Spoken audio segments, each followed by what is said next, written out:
Olá, internautas e empreendedores. Estamos de volta aqui com o Varejo em Debate para o terceiro bloco. Nesse bloco, nós vamos tratar um assunto que é bastante polêmico e muito interessante.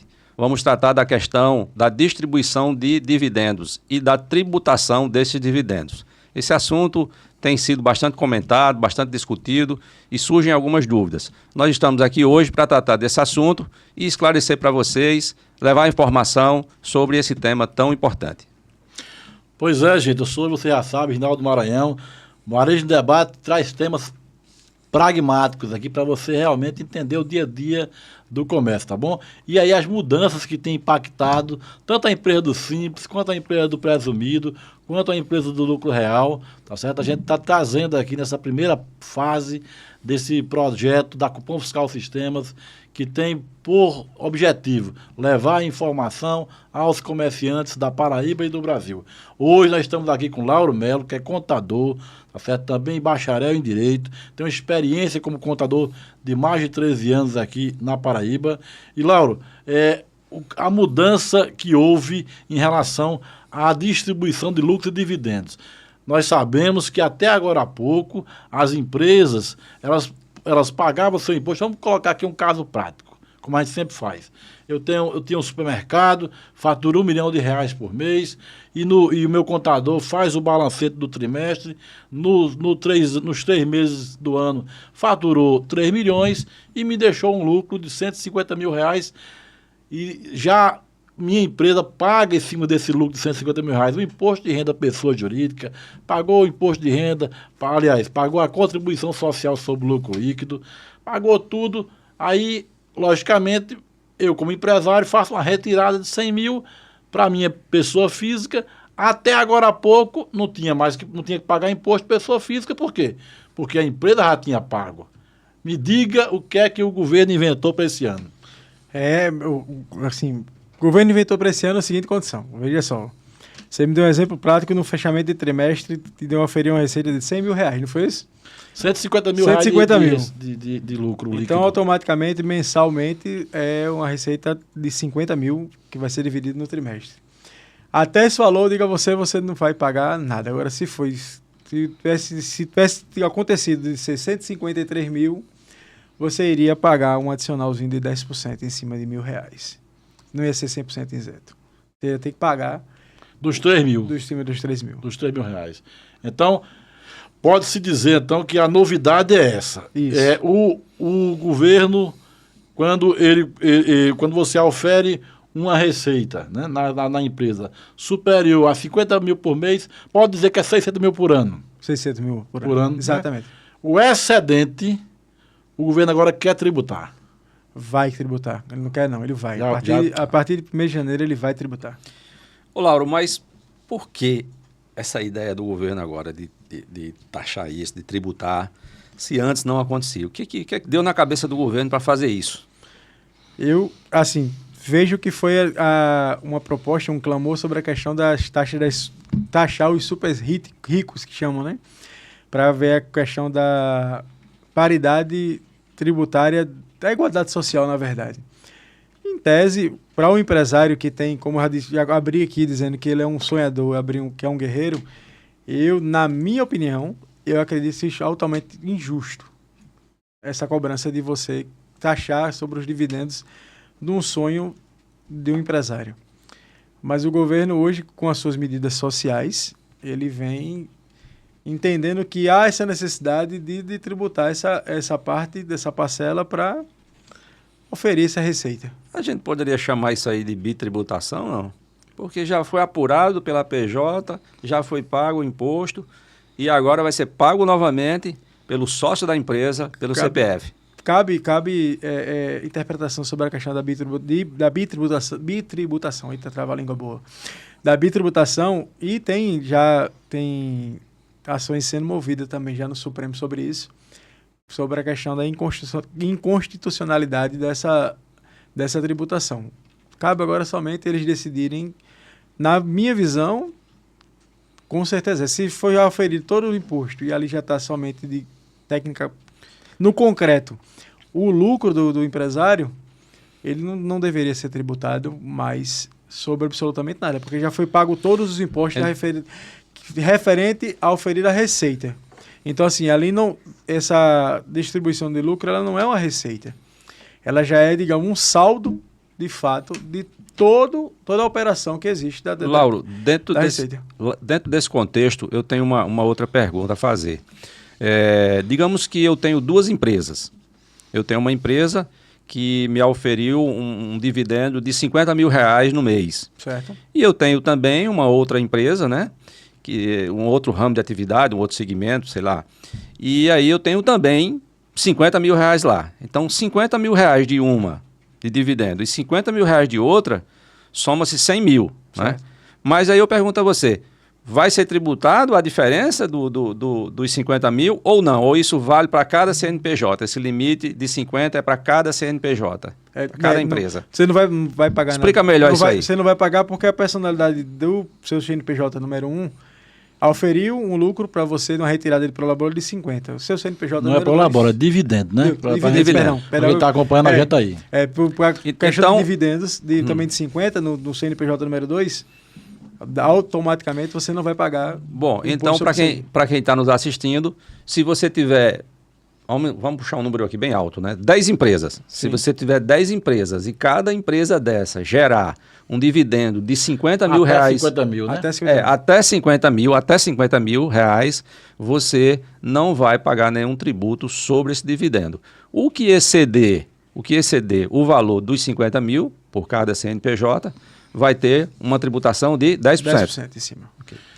E a gente está fugindo aqui do escrito porque o tema é bom, aí as perguntas vão surgindo na cabeça, né? Sim. Então, imagine aí então que o governo criou uma personalidade chamada super rico, um empresário que investiu muitas vezes 2, 3, 4, 5 milhões no comércio, tá certo? E consegue tirar daquele comércio um pouquinho mais de R$50 mil por mês. Quer dizer, se ele tirar, logicamente que dentro da renda média do brasileiro, isso é um dinheiro razoável, não quero aqui desconhecer isso. Quem ganha R$50 mil por mês, de fato, tem uma renda razoável, tá certo? Mas o fato é chamar esse cidadão de super rico, eu acho injusto. Eu acho injusto, porque isso é comparar a um banqueiro, talvez, que ganha milhões por mês. Então, igualar essas pessoas, eu acredito que é uma política injusta. E tem mais, sabe, Zé Maranhão, que a gente precisa observar. Quando o governo cria essa legislação, eu não quero polemizar aqui e falar de política, a gente está falando aqui de contabilidade e empreendedorismo.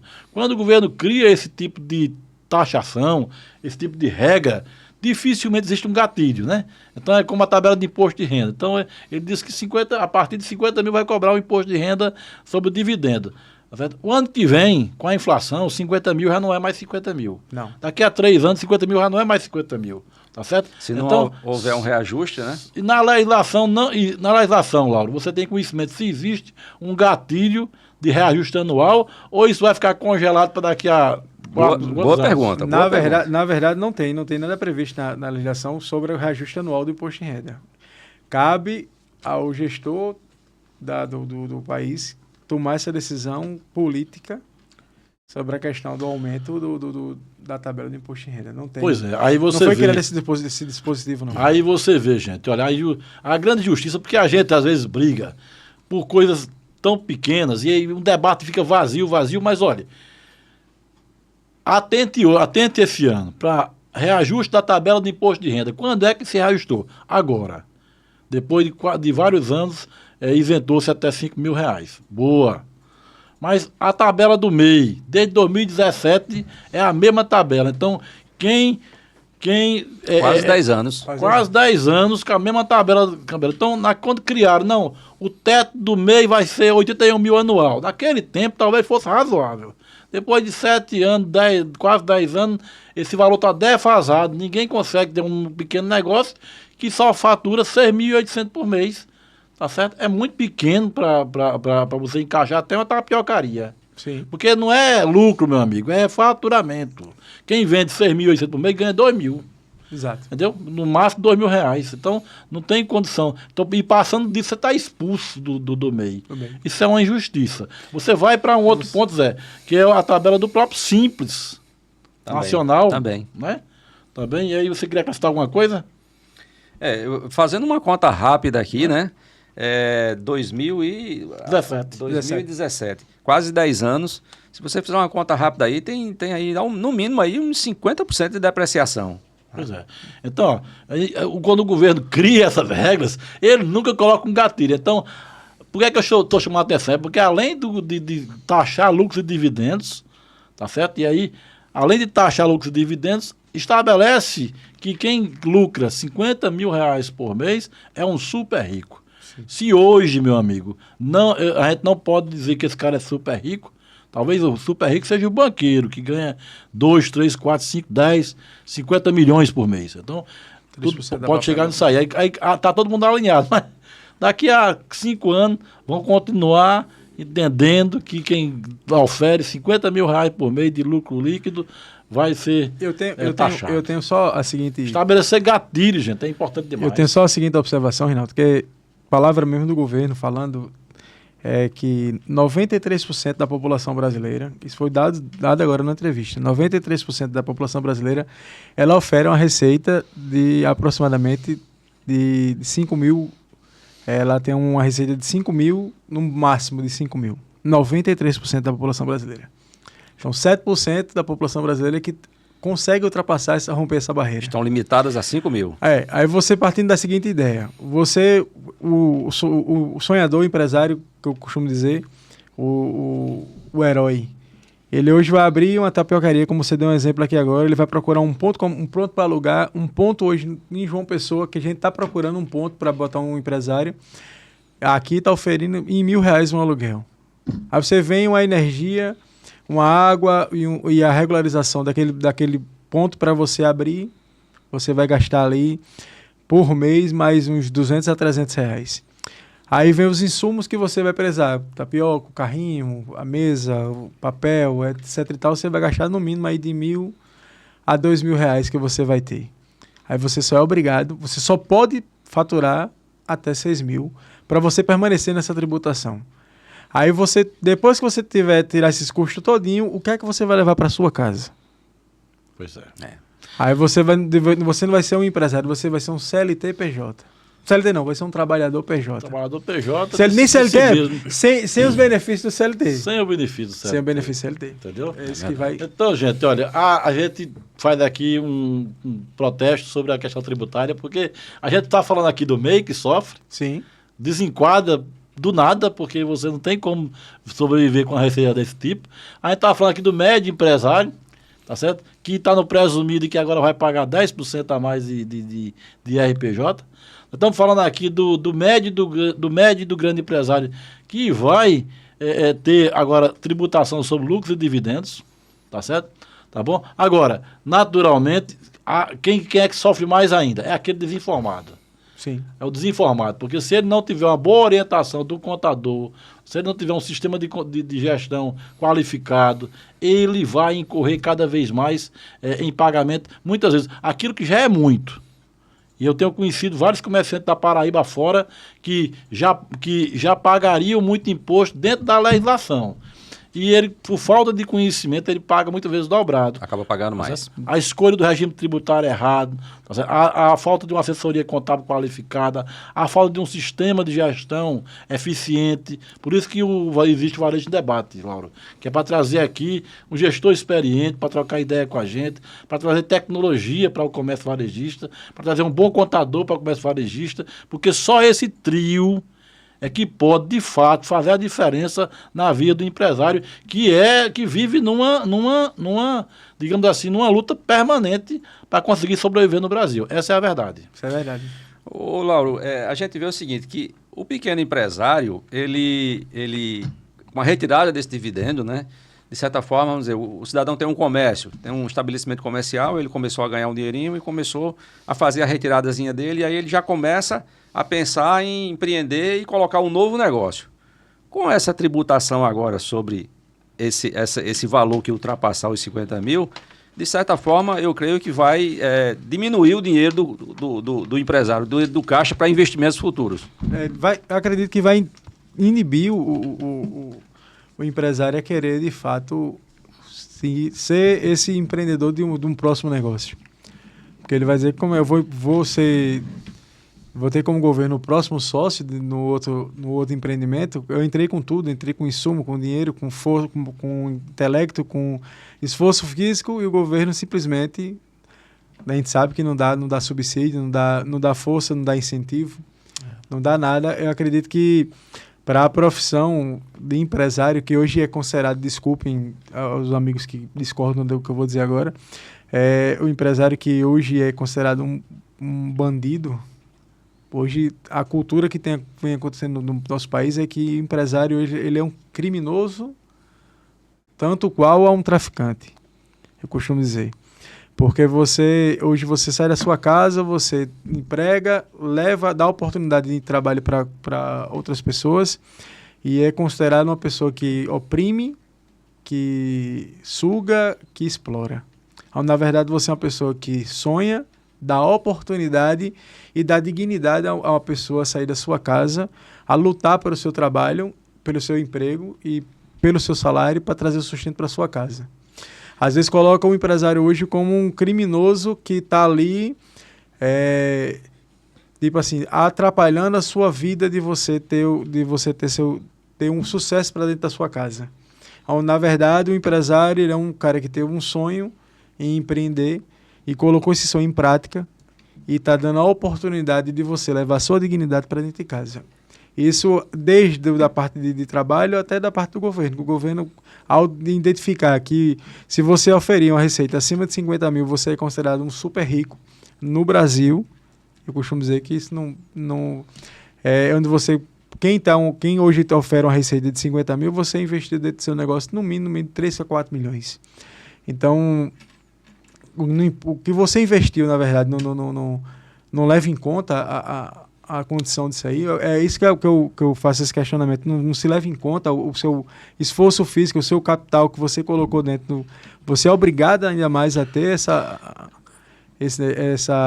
Corre o risco, Laura, então, de alguém pegar um capital de 3 milhões e fazer uma aplicação bancária. Sim. Porque aí, né? Ô, Rinaldo, imagine-se, né, que uma empresa que fatura em torno de 4 milhões, imagine quantos empregos essa empresa não está gerando, né? Sim. Imagina isso aí. São quantas pessoas trabalhando naquela empresa, recebendo um salário, né? E indo para o comércio fazer suas compras, fazendo o comércio girar o dinheiro daquela própria comunidade, daquela própria cidade, daquele próprio local, né? Então, assim, o empreendedor, ele, como você falou no início, né? Ele é um herói. E no Brasil, eu acho que ele é um super-herói. Sim, eu tenho essa convicção.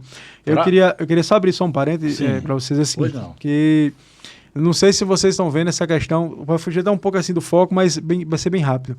Vocês estão vendo que hoje o empresário está sendo, já foi taxado, como eu disse aqui, e está sendo atacado de todas as frentes, desde a frente de governo, da parte de impostos, e desde a frente também das legislações que são trabalhistas, que é o que está sendo o segundo ponto hoje, eu acho que é um dos calcanhares daquele do empresário está sendo a parte trabalhista. Não o trabalhador, mas as legislações trabalhistas, que vão chegar a um ponto que você não vai querer mais ter um ser humano trabalhando com você. Vai chegar a esse ponto, porque são tantos direitos que estão aferindo que vai ser impraticável você ter um trabalhador. Isso, Lauro, nós vamos marcar um episódio aqui só sobre essa questão trabalhista, porque daria aqui 1 hora de debate. Dá. A gente sabe das mudanças, o impacto. Muitas vezes essa quantidade de regras inibe o empresário de contratar mais gente. Mas para finalizar, tá certo? Nós temos mais alguns minutinhos. Essa questão do dividendo, Zé levantou aqui um detalhe interessante. Quando sobra 50 mil reais no caixa de lucro, ou 60 que seja, esse dinheiro geralmente ele serve para abrir uma nova empresa. O empresário está com aquele recurso ali, é para fazer uma ampliação, é para fazer. O cara tem um mercado, quer botar uma padaria dentro, o cara tem um mercado, quer botar um açougue dentro. Então esse dinheiro, cidadão, ele não fica guardado no banco, não. Esse dinheiro é para investimento. Quando o empresário lucra no final do mês 30, 40, 60 mil reais, esse dinheiro é para investir numa filial que vai abrir uma outra loja, vai empregar mais 5, 6, 10 pessoas. Então, isso de fato é uma injustiça. Lamentavelmente, a gente tem que assistir isso. Mas nós vamos buscar sobreviver, porque o empresário é, sobretudo, um sobrevivente no Brasil. tá certo? Com muita qualificação, com muito investimento e conhecimento, nós vamos sobrevivendo nesse país a duras penas e vamos continuar avançando, se Deus quiser. Ok. Bom, encerramos aqui, né, Rinaldo? Mais um Varejo em Debate, nosso terceiro episódio, Lauro. Muito obrigado por você ter aceitado esse convite, meu irmão. Você qualificou muito aqui, tá certo? O nosso debate, tá bom? Trazer sua experiência pra gente. Faça aí suas considerações finais. Eu que tenho a agradecer a vocês pelo convite, ter essa oportunidade de ter esse canal aqui de esclarecimento, acredito que vai ajudar muito o empresário paraibano, até mesmo brasileiro, que vamos romper barreiras e ter essa oportunidade que você que está em casa assistindo puder acompanhar, seguir essa página, porque todo o material que vai ter aqui é material que vai servir para você, de fato, diminuir sua dúvida, porque no Brasil a legislação está sendo criada todos os dias e aqui, junto com o pessoal do Varejo em Debate, vocês vão conseguir ter a atualização do que está acontecendo no nosso país. Eu tenho a agradecer aqui a José, a você, Rinaldo, por essa oportunidade de trazer um pouco do conhecimento que nós temos aqui sobre a legislação da nossa tributação brasileira. Se me coloca à disposição, sempre que for possível, coloco à disposição você, meu amigo e minha amiga que está nos ouvindo. Você vai vir mais vezes aqui, viu? José, palavra final que fica. Nós te agradecemos, tá, Lauro? Muito bom ter você aqui conosco, batendo esse papo. Eu acho que foi bem produtivo hoje, né, Rinaldo? Bom. Bem produtivo, muita informação relevante, importante, tá? E fechamos hoje com chave de ouro. Convidamos você para participar dos próximos, estar conosco aqui, que eu acho que a gente ainda tem muita informação para trazer para os nossos espectadores, para os nossos amigos empreendedores. Pois é, gente, compartilha esse vídeo, envia para os amigos, tá bom? Varejo em Debate no YouTube, no Instagram, tá certo? Nós vamos continuar, nós vamos ao ar toda semana um episódio novo, tá bom? Levando informação de qualidade, varejo real, tá certo? De quem vivencia o dia a dia do comerciante da Paraíba e do Brasil. Nos acompanhe, ajuda a distribuir esse canal, a compartilhar esse material e vamos em frente. Um abraço.